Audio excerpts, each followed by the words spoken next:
Greetings, Warlords. Welcome to Saga Thursday, show all about the skirmish miniatures game from Studio Tomahawk, joined by a familiar face, Monty. How's it going, buddy? Very, very well, Rodge. How about yourself? Awesome. So we are doing something a little different for you and I, at least. So you are back for a faction review. Getting Yep. back to your Saga Thursday roots. You did plenty of Love it. faction reviews before we started doing the monthly episodes. So I reached out to you. I'm trying to cover all the bases for Age of Invasions. And you are one of the only people I knew playing the Picts, and you graciously accepted doing some OT here, overtime. You get paid time and a half on the $0 per hour you're making. No, we're going to have a good time here chatting about Yes, the we Picts. are. So you have played these in the past. Now, how many times have you purchased, painted, and sold, and then repurchased the Picts? That's a very good question. I almost stumbled and said once, but that's wrong. I painted and played them in version 1, and I used the footsore figures, including their naked Atticati, which are awesome wild figures. Yeah, back in the day, those were Right. Right. Yeah. I mean, some when you fun. Yeah. if you could sneak those into an event. But in version 2, well, I sold those. In version 2, I painted up some first core miniatures Picts. They're really quite wonderful, and I've really had fun with them. So twice, Awesome. only twice. Yeah, and I've actually played against you playing the Picts. Got the one up on me there. I'll acknowledge that on the video feed here. You defeated me with the Picts, so well done there. So we're going to get on with that. We're gonna dive right in here. So Yep.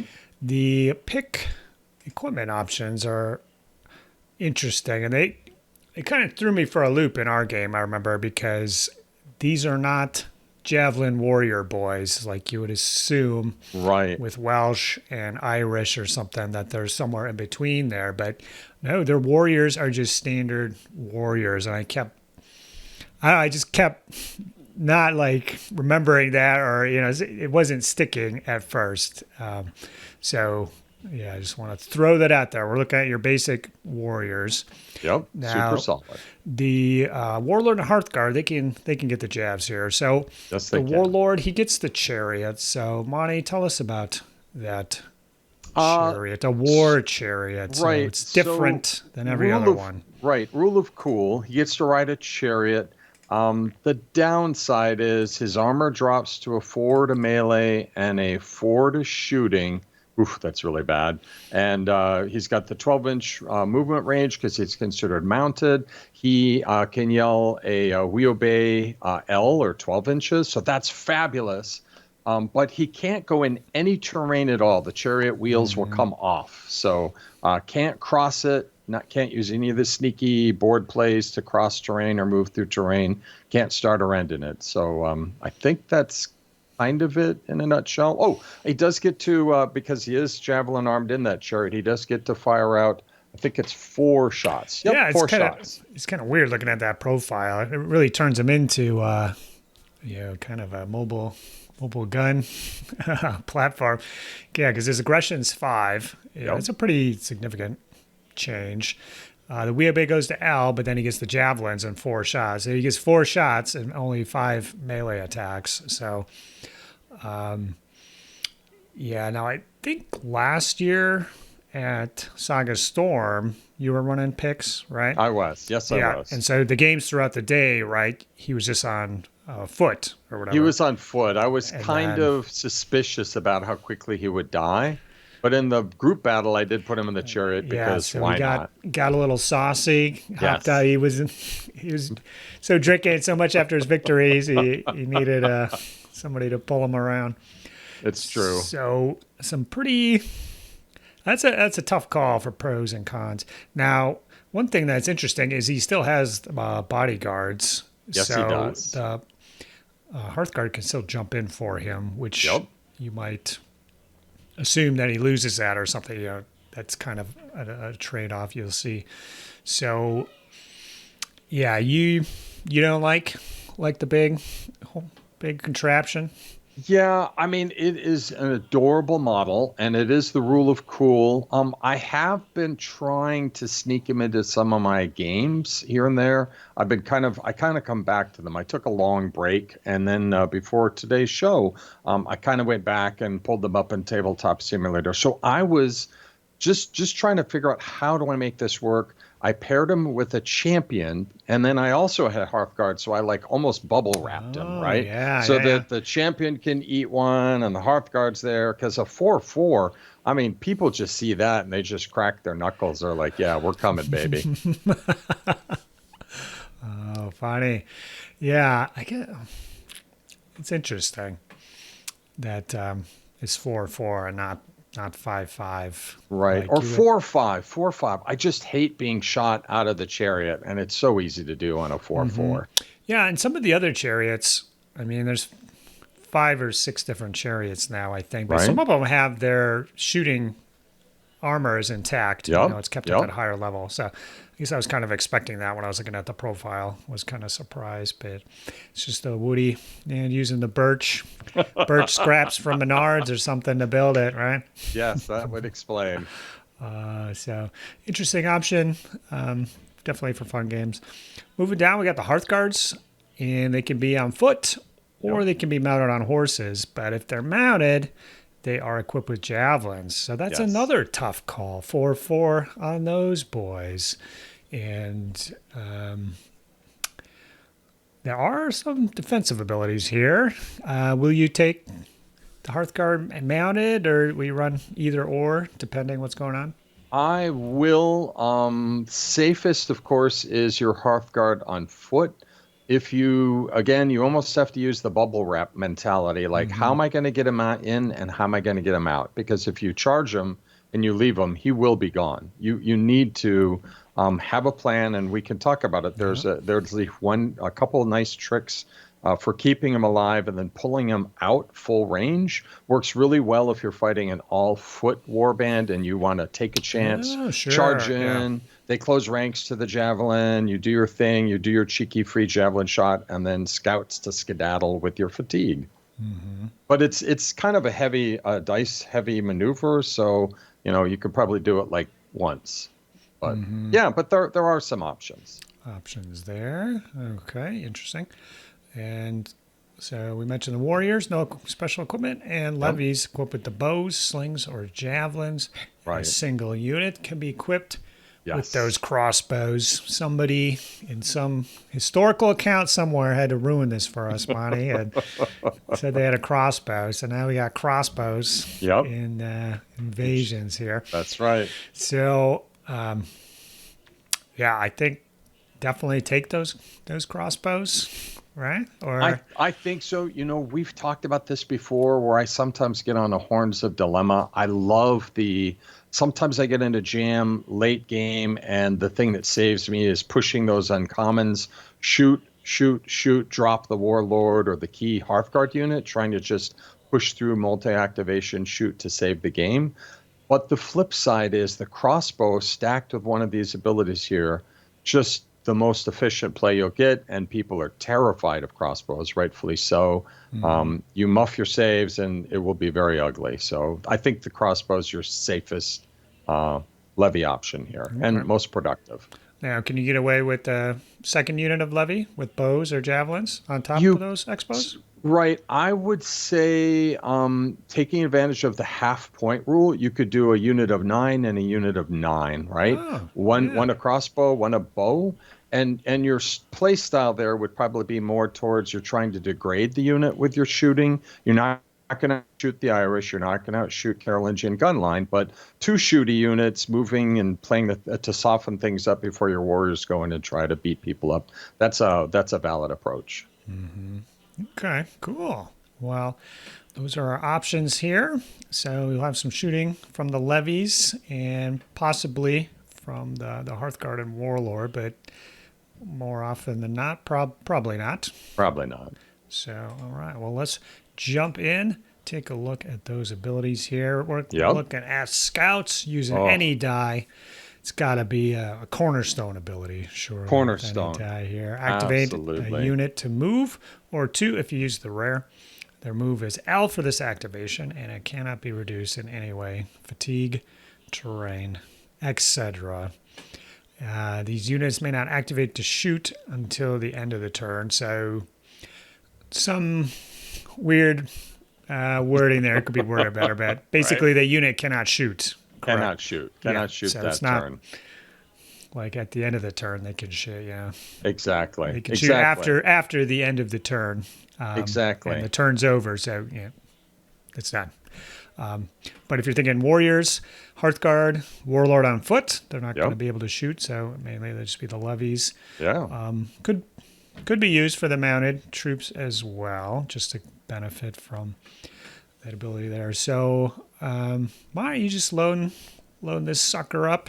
Yes. Every time? It's like, why would you not, right? I mean, the beauty is every dice, if you have those wonky turns where you have a warrior heavy build and you throw all uncommons, like scouts will be one of the plays that will help bail you. You'll keep your army moving. Also, it's so good with the rare because you're using 2 foot units. 2 foot units going a combined total of like 12 and 12, that's 24 inches. It's unbelievably good. So when I roll a rare, it wants to go right there in scouts. Everyone, it's a little tricky. There's one other spot you might want it, but you don't really need rares other than if you want to really get your army hustling. Scouts is good and Frenzy is good. But real quick on scouts before we bail out, one kind of cool, like there's so many things you can do with it. One trick is, you get in the tug of war with terrain, which the Picts want, and you get in the tug of war with one of those, let's say, hardcover, your ruins or rocky ground, and it ends up a little more on your opponent's side. Well, you can pop scouts and probably get to that terrain, and you can actually stack it with another thing, get your scouts across the table, hop on the train, and just say, deal with it. And it's like, your opponents were like, well, how did that happen? And that's like, that's my fortress. Exactly. Nope, I'm already in there. And it doesn't have to be them, but that's also a good way to kind of bait someone to like go off and start doing something that maybe isn't what they should be doing, which is chase your levy in hardcover. So, yeah. This one's great. Another thing, you used this against me in our game, I remember. You had the rare on there, popped it on 2 units of exactly 4 warriors that I was getting ready to finish off and get them under that Saga generation, and you just retreated both of them, full stop. And I couldn't slow it down. Looking back, I could have canceled it using 2 fatigues outright, but I couldn't have slowed it. So just great for getting the heck out of Dodge. And the book, a little blurb here, does clarify that you can't use this on the Warlord on the Chariot to go into terrain or anything like that. He just can't go into that stuff. So he's not technically being reduced. He's just blocked. So awesome. Well, let's go down to another one here. Secret Ways. Secrets. Using that chicken there. Uncommon activation reaction. A little bit of verbiage here, but we can get through this. Trigger this ability when a non-mercenary unit is the target of a charge or shooting attack, but before it's resolved. So once the melee or shooting attack has been resolved, remove all figures in the unit, put them back anywhere entirely within very short of uneven terrain, and more than medium away from all enemy units. So you trigger this before the combat, but it doesn't get you out of dodge. You still suffer the attack, but then after the attack, you get the heck out of there. Is that correctly decoded? Right, and it's a target of charge or shooting. And so there are certain opponents and warbands. Say, for example, you're playing in Period, you face the Huns. The Huns love to get out and pick on a unit, and they will ping it and shoot it and dish fatigue, and then at the very end they trample it with a charge. Once you're all fatigued up, you absolutely want to have Secret Ways queued up if you're going to be playing the Huns, so that when they start pigpiling on that unit, you can get them out of dodge, and suddenly all their plans just went sideways because the unit disappeared and reappeared somewhere else. Mm-hmm. Yeah, this one is interesting. So the unit being targeted does not have any terrain restriction. It could just be out in the open. Correct. And it just, when they come back next to terrain, and within very short of uneven terrain has a whole heck of a lot of space. More than medium away from enemy units is a bit of a restriction, but it's definitely not enough really for your opponent to really try to block that. Do your opponents try to like block secret ways? No. And like leave something behind maybe? Or Not really. One of the things, and there's so much, and I know we have a time gap, one of the keys to Picts is if you're going to go down this road, you want to follow the Stephen Holdeman method of drilling terrain. You want to practice getting the maximum amount of terrain out on the board as player 1 or 2, getting it in the right places. And what happens is there will always be some terrain out there. And since you go within uneven, like you said, if you put out like the big uneven hill, that's huge. Like no one, unless they put the whole army in there, there's no way they're going to keep you out. And plus, you put up secret waves, and I put it up early just because otherwise I won't do it, right? I try to make this an early thing. And then I leave it alone and let it kind of like sit in my opponent's head. Oh, is he going to run away? I need to think about, is he going to run away? And then it might be a turn, 2, maybe even 3 turns. And then when he's kind of forgotten it's there, boom, I get my Warlord out of trouble. I get some key unit out of trouble. yeah, this is one of those too where you're, oh, this unit is charging them. Hold on 1 second, and then you just no, go for it. Yeah, just go ahead. Yeah. Oh, they're going in now. Oh, okay. Let me hold on. Yeah. Right. Yeah, this one is pretty darn cool. Now, Monty, I bet you I bet you wait till the end of the turn towards our last melee or shooting, and then you'll pop this so you can get in a prime position to attack next turn with that unit. Do you do that?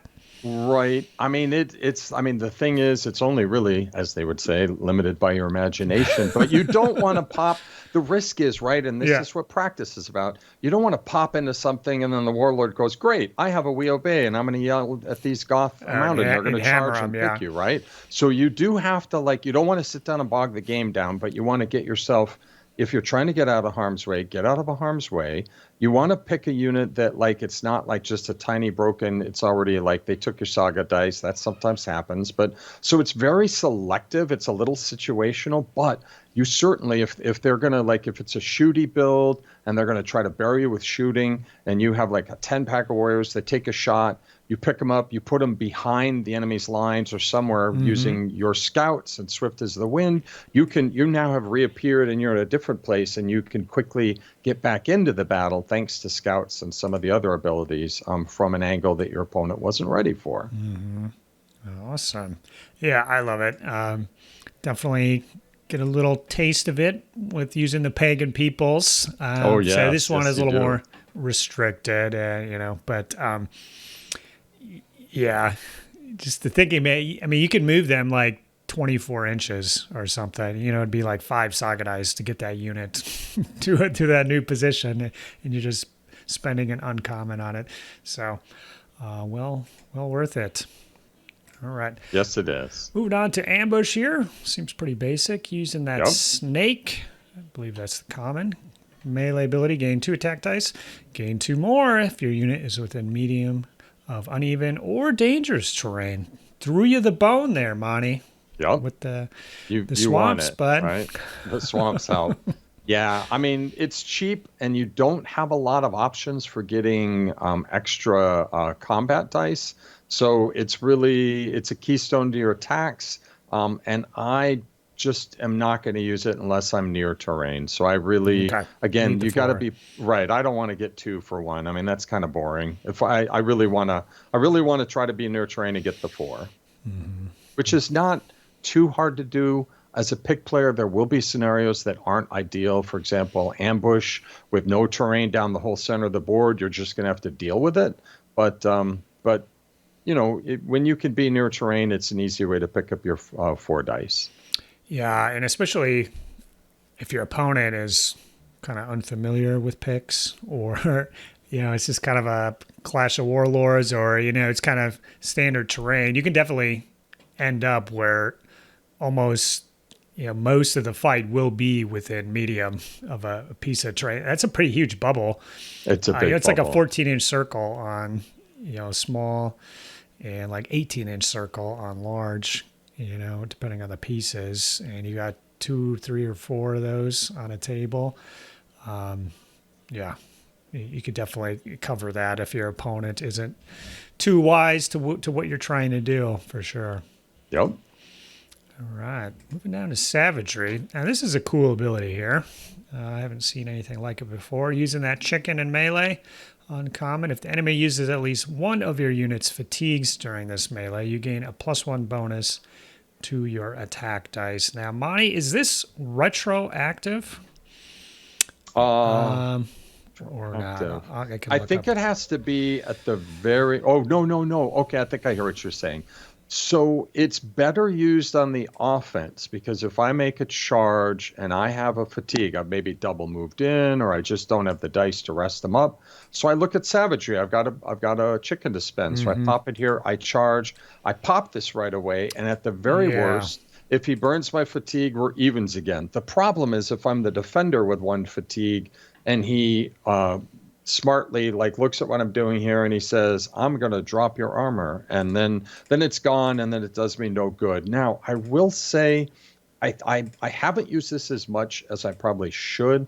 I'm looking at this. It's late game when your Warlord's arse is out in the wind. Not a bad one. Like if someone's come in with 12 dice or more than 9, remember the math episode we did? If someone's come in with more than 9 dice, they're thinking about spending your thing and taking you away from exhausted. Maybe this will, give you a chance to give them a good poke and at least swing and do some damage as they're coming at you. Sure.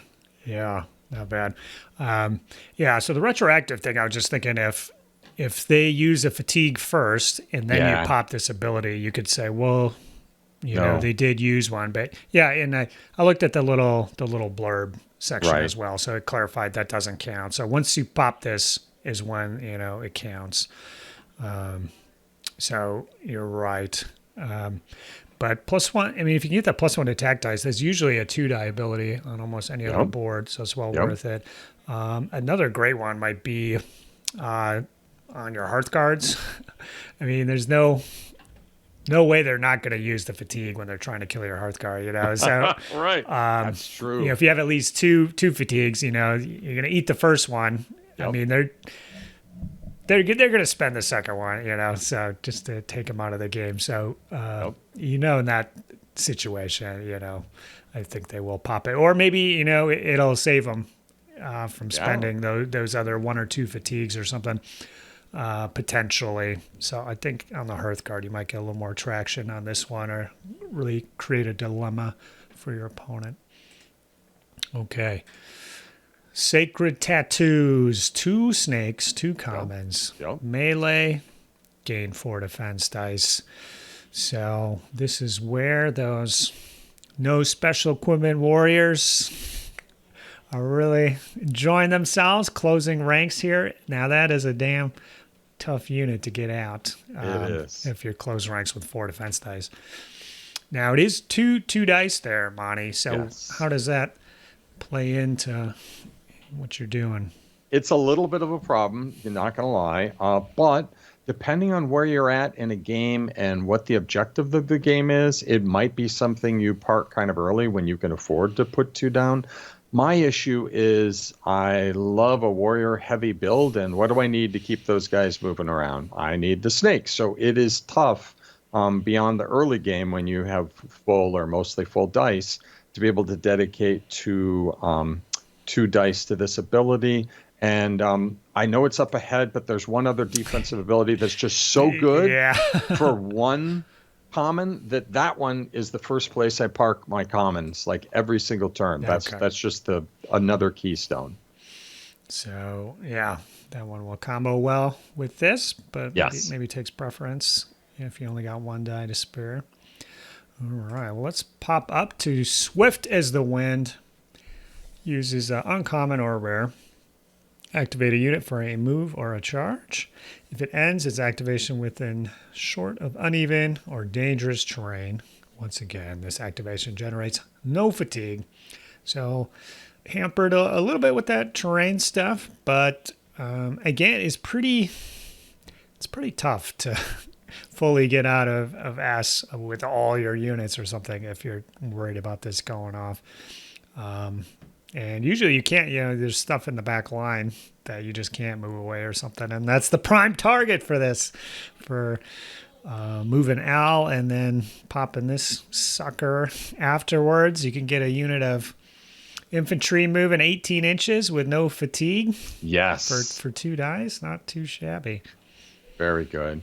Yeah, since it's I would say, Rodge, since it's ideally used, right? It's a 2 activation move. It could be scouts to go 12 and the swift as the wind to come in. Then the key really is the awareness and practice of how to put your footprint out, how to put your unit out.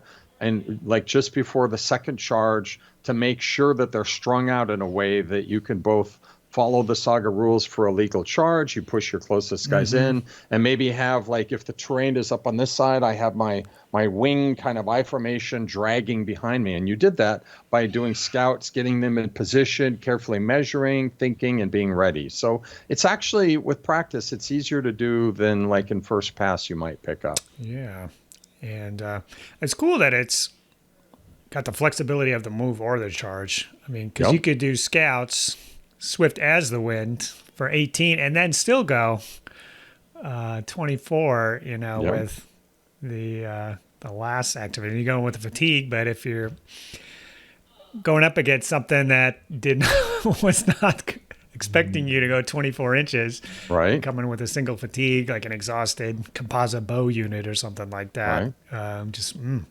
And don't forget, again, it's a lot of dice, but sneak in savagery, and then you lock down your fatigue. You're like, I went 24 inches. You want to spend my fatigue? Great, I get that plus back. Go for it. Ooh, yeah, that's good. Yeah, and just a couple other thoughts, because there's the more obvious uses, and then there's the less obvious uses, and that's kind of the beauty of this board. Is I think it's just so versatile. You're not going to outpunch, you're not going to outpunch the Goths. You won't outshoot the Huns, but you've got a lot of tricks in your drawer here. So one trick is you have your crossbow, and they're so good, right? But you can't shoot back to back. So you could be in terrain or near terrain, take your shot, do your little buff with stalking, move with swift as the wind. So now you've moved and you don't get a fatigue.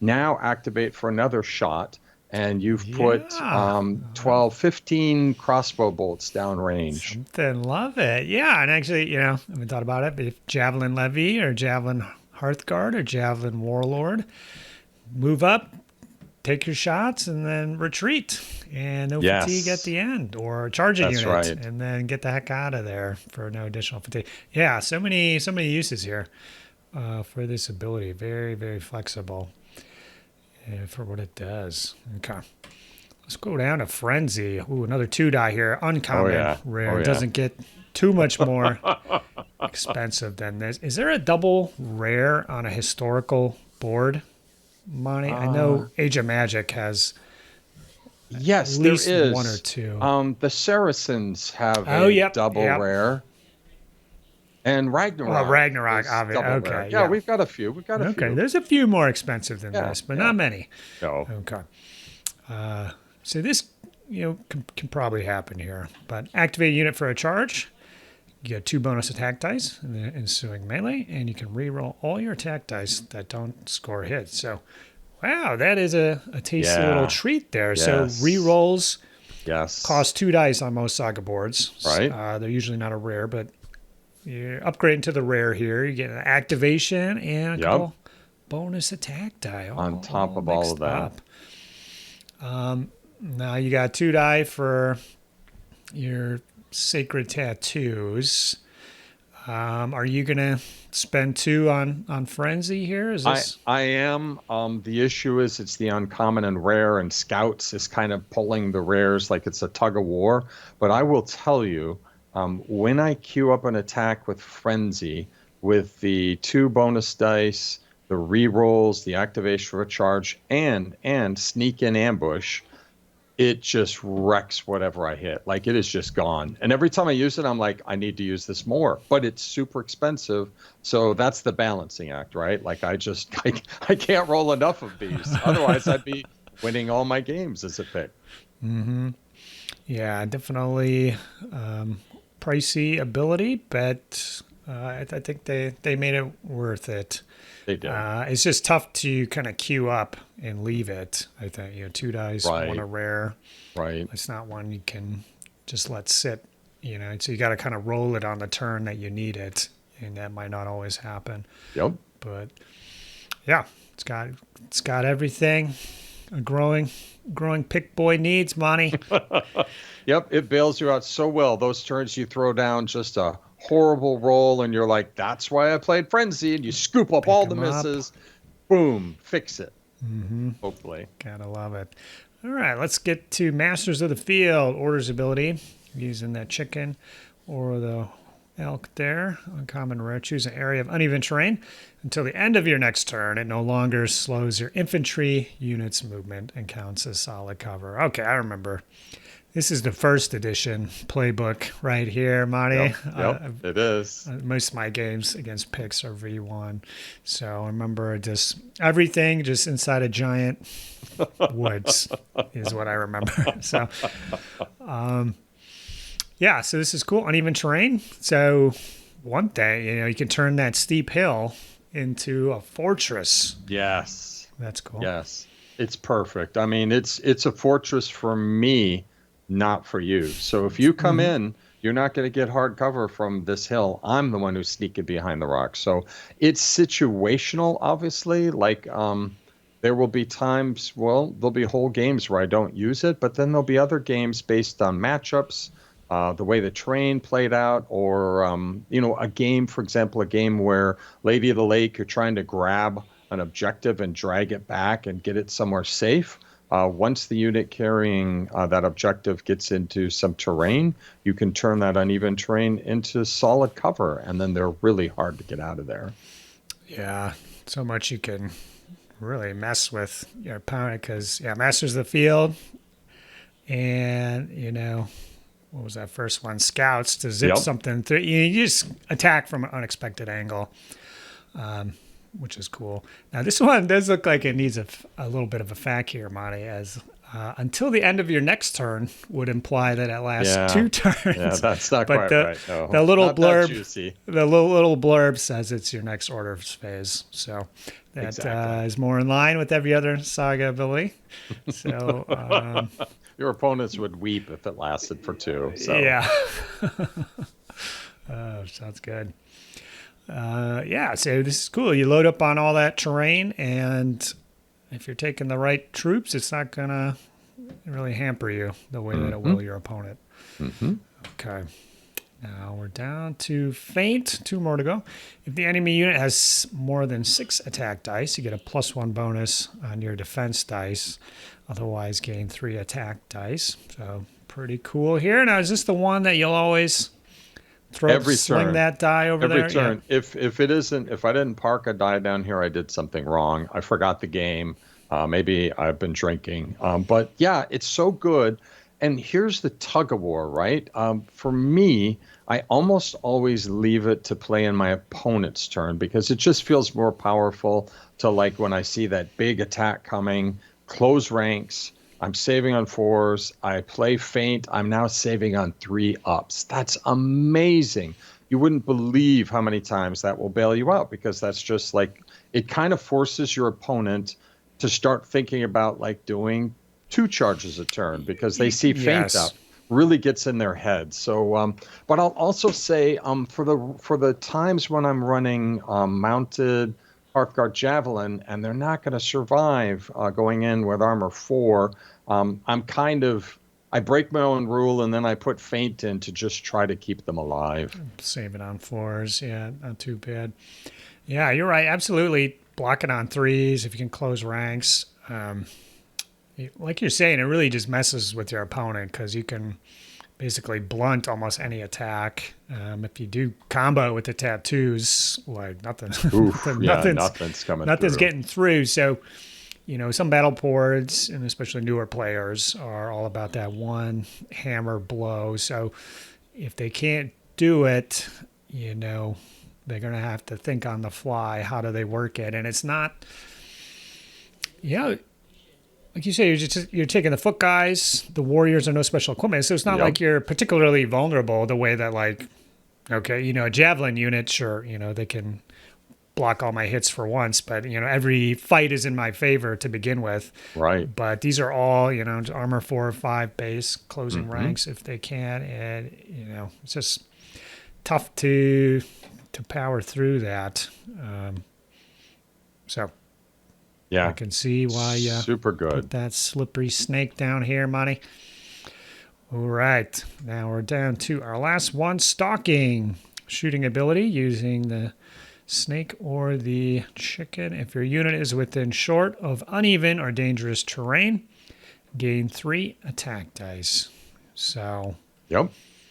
Nice and efficient. Shouldn't be crossbow, hard. Yeah. Right, exactly. Shouldn't be hard to get your levy unit within S of uneven. You could kind of play a game because, as we all know, like there's the game of I'm going to build a fort and then I'm going to put my levy in there, and then everyone says I'm going to play around that fort or I'm going to block the fort. Well, you're the Picts. You could put just put terrain out, and then with scouts, give up a turn of shooting, but end up somewhere that your opponent didn't expect. And then next turn, all of a sudden, he's taking fire, and he's not happy about it, and he can't play around it or get away from it. Absolutely. Yeah.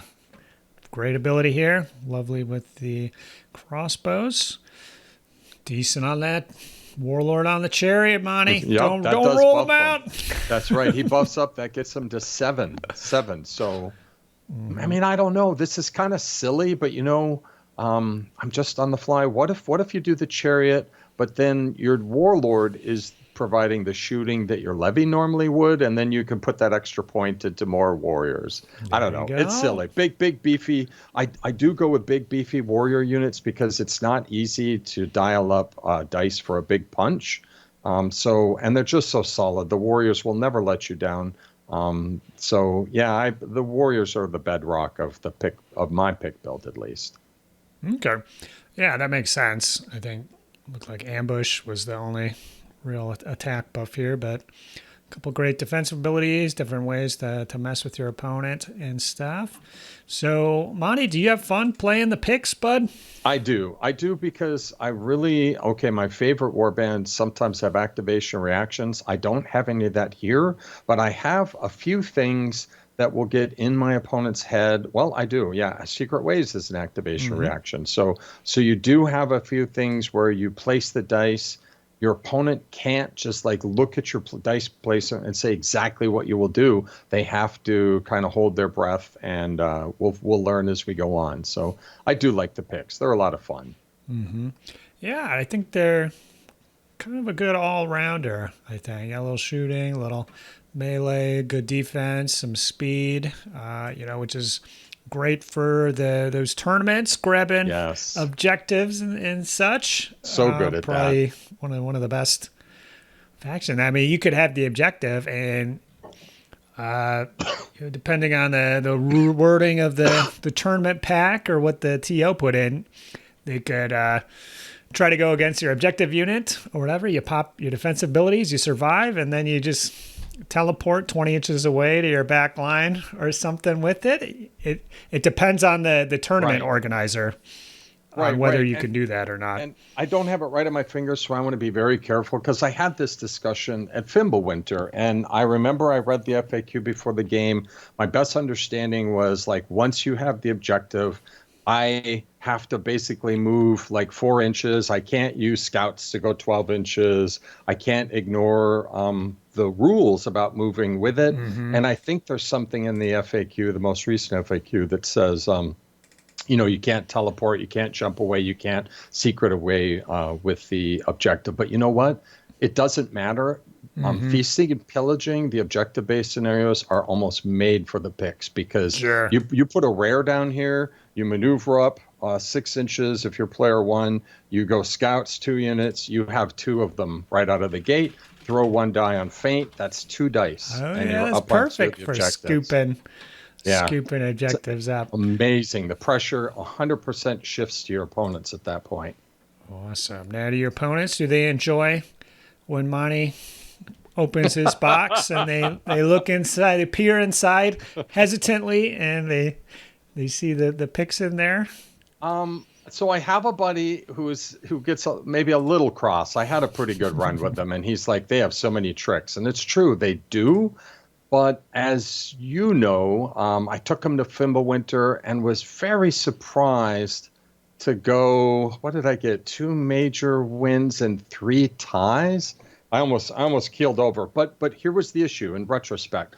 So the Picts can't outpunch the Vikings. The Picts can't outpunch the Goths.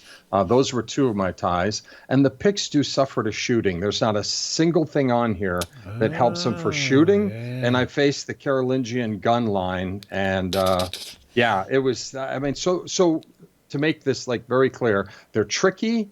But you cannot punch them, you cannot shoot them, and you can beat them. And over time, once you've seen some of these tricks, people start mitigating like your strengths. They learn how to play anti-terrain, right? They end up like they're not going to give you terrain. They're not going to give you anything you like. And also there are scenarios where terrain is less important. Yep. Your King of the Hill is an example where like the fight is taking place up on a hill, so it's harder to get the 5 or 6 abilities that say you need to be or you should be near terrain. Mm-hmm. That's a good point. So would you say if you're a Saga newbie, how would you, new guy at the club, you've run him through the Viking battle board and he's like, these picks look interesting. What would you say to the new guy?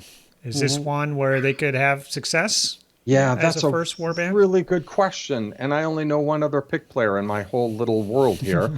He's a newer player, and I think he got it pretty quickly. There are warbands where the tools, like for example, you'd say Welsh, they beat everyone. Well, you know what? First people play Welsh all wrong, and they lose all their games for a long time till they kind of figure out like how to play them right. Because the base unit in the Picts is a warrior unit, and if you figure out feint pretty quickly, then you can kind of build up the speed and figure out some of the 2nd and 3rd level tricks here. I think this would be a reasonable one for a newer clubmate. And also I would sell it because if you paint Picts, I would say essentially you've now got yourself a Scots warband, and you wouldn't have to squint your eyes too hard to say, you know what, we're playing my Picts as Irish, right? They have spears, but now they're javelin armed warriors or something like that. So it feels like it's a paint one and play 2 or 3 factions, which is always good. There, so that's handy. Yeah, maybe if a newer player, but everybody else in the club are newer players too. I think you would do well.